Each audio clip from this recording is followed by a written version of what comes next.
કૃષ્ણ જય માં મોગલ હર મહાદેવ કેમ છો? હવે ફાઇનલી પાક ઉપર આવી ગઈ છે અને હવે આપણા પાટ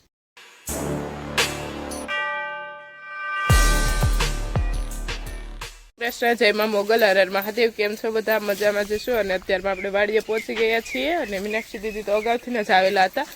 અત્યારમાં હું અને પપ્પા બંને બાઇક લઈને આવેલા છીએ અને ગાયોને બધી ગાયોને લીલી નિરંગ કરી દીધી છે સારાની.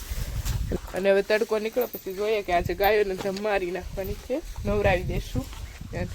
બસ અત્યારમાં ગાયો નિરણ કરવા માંડી છે અને સામે મીનાક્ષી દીદી પાય છે સારો. તો અત્યારમાં આપણે ત્યાં જવાનું છે અને ચાલો તો હવે ત્યાં જઈએ મીનાક્ષી દીદી પાસે અત્યારે.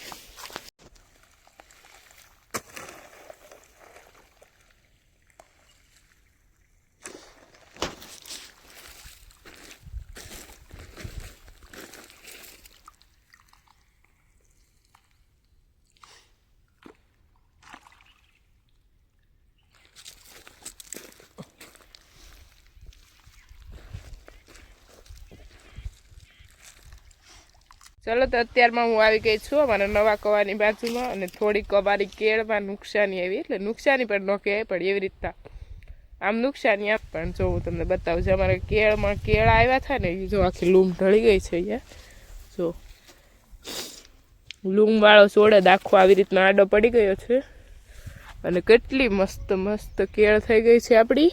અને આમ તો આપણે આખી રોજ થઈ ગઈ છે અહીંયા કેળની. જો કેટલી મસ્ત થઈ ગઈ અને બહુ મસ્ત મજાની કેળ થઈ ગઈ છે અને જલ્દી આપણે ફ્રૂટ પણ આવવા મળશે બધું અને ધીમે ધીમે થઈ જશે આપણી વાડીમાં બધા ફ્રૂટ, કેમ કે કેળ પણ થઈ ગઈ છે અને ઘણા ખરા વૃક્ષો નવા પણ વાવેલા છે અને ઘણા ખરા વૃક્ષો વાવાઝોડામાં વયા ગયા હતા અને અવાજ થોડોક આપણો ભારે લાગે છે. અને બસ જો અહીંયા આપણે રાઈ ઘઉંની અંદર રાઈ કરેલી હતી તો રાઈ પણ મસ્ત થઈ ગઈ. સરસવ કે અમુક અમુક રાઈ કે અને જો કેવી મસ્ત છે અને એનો પાક તમે જો કેવો મસ્ત છે એક હરખો. અને આવી રીતના રાઈ પણ આપણા ઘઉંમાં થઈ ગઈ છે એટલે એક ઘઉં કરીને એમાંથી બે વસ્તુ આપણે પાક લઈ શકીએ. એટલે રાઈ અને ઘઉં એ બે વસ્તુ આમાંથી થઈ જશે આપણે, એટલે બસ કંઈ ટેન્શન નહીં. અને આમે તે રાઈમાં એવા કાંઈ રોગ કે એવું આવતું હોય નહીં એટલે એકદમ ઓર્ગેનિક આપણી રાઈ થઈ ગઈ છે રેડી. અને અહીંયા જો આ બધી તુવેર કરેલી હતી, તુવેર બધી વાઢી લીધી છે અને વાઢી અને પછી છે ને એ બધી એકારે ધોકાવી નાખશે એટલે આપણે તુર પણ થઈ મસ્ત. અને જો આપણે અહીંયા લાઇટ વહી ગઈ છે અત્યારમાં મીનાક્ષી દીદી પાણી વાળે છે. તો સામે કેવો મસ્ત કબૂતર બેઠું જતું છે કબૂતર. અને આપણે અહીંયા છીએ અને હવે આપણે રામફળીના સાંયે બેસી જાય કેમ કે રામફળ આવી ગયા છે. ચાલો હું તમને બતાવું.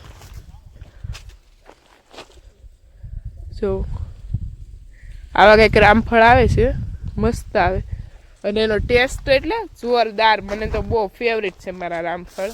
અને બસ જો હવે આવે છે, પક્ષીઓ રહેવા દે તો થશે, બાકી આપણું નહીં તો પક્ષીનું કોકનો તો ખોરાક થઈ જ જશે. અને રામફળ પણ મસ્ત આવી ગયા છે અને ચાલો તો હવે લાઇટનો વેઇટ કરીએ. લાઇટ આવે પછી પાછા જતા રહીશું મીનાક્ષી દીદી પાસે.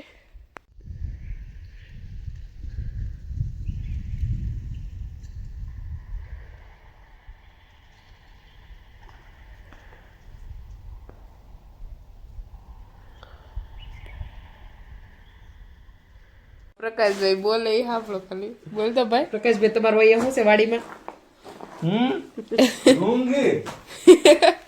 બીજું શું છે?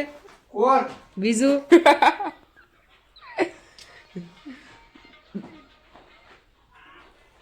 कैसे कैसे लोग रहते हैं यार.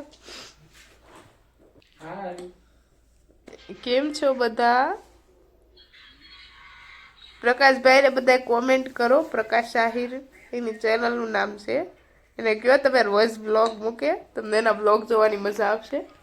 મૂકતા નથી પ્રકાશભાઈ. જો हमारे दूसरे व्लॉगर आ गए. एक दूसरे व्लॉगर आ गए हैं. પછી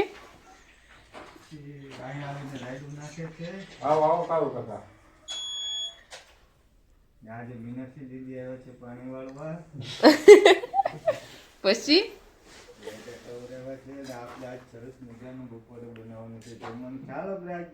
વગર મને ચેન પડે નહીં. અમારે મોટામાં મોટા કેપી પ્રકાશભાઈ ચા પી રહ્યા છે. અને જો તમે પ્રકાશભાઈ કે કેવું છે તમારે? પ્રકાશભાઈ જઈ રહ્યા છે સુરત. તો આપણે ક્યારના ઘરે આવી ગયેલા હતા અને બધી ગાયો પણ આપણી ઘરે આવી ગઈ છે. અને અત્યારમાં મમ્મી કાવ મિલ્કિંગ કરી રહ્યા છે. ગોરલનું કાવ મિલ્કિંગ કરી નાખ્યું છે અને અત્યારમાં ગોરીનું કાવ મિલ્કિંગ છે કરે છે. અને આજે આપણે કરવાનું છે બંસીનું કાવ મિલ્કિંગ. અને ચાલો બતાવો આપણા મમ્મી કાવ મિલ્કિંગ કરે છે તે.